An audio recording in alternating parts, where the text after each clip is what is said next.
లోకము నుండి వేరు చేయబడి క్రీస్తులో నీవు అతుకబడితివి. లోకము నుండి వేరు చేయబడి క్రీస్తులో నీవు అతుకబడితివి.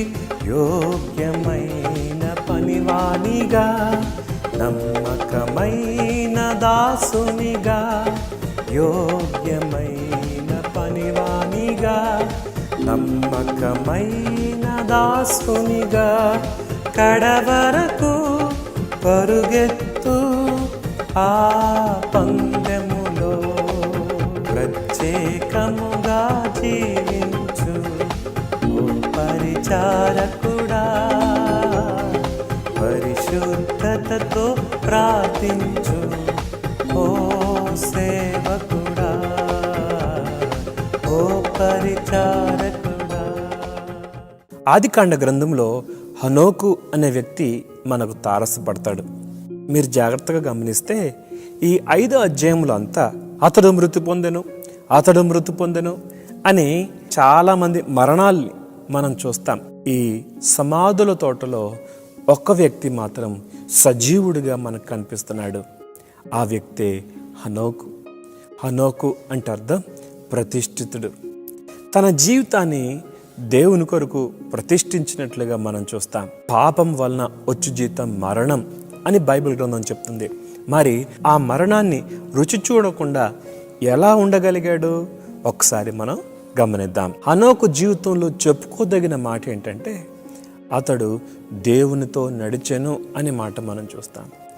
ఏదైనా తోటలో ఆదాము దేవునితో నడిచాడు. తోట వెలుపల దేవునితో నడిచిన వాడిగా హనోకు మనకు కనిపిస్తున్నాడు. ఆమోసు 3:3లో ఈ మాట మనం చూస్తాం.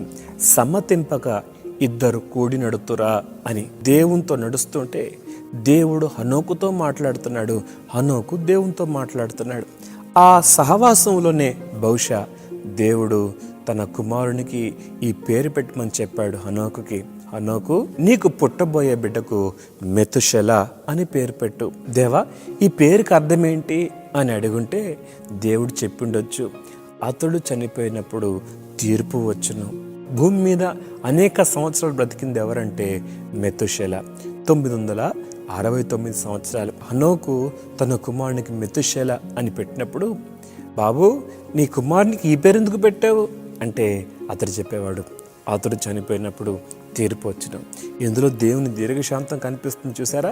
969 సంవత్సరాలు, సుదీర్ఘ సంవత్సరాలు. ఎంత ఓర్పుతో ఎదురు చూశాడో మనుషుల్లో మార్పు కలుగుతుందని.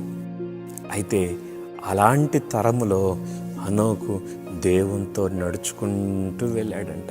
దేవునికి ఇష్టడని సాక్ష్యం పొందాడని హెబ్రీ పత్రికలో కూడా మనం చూస్తాం.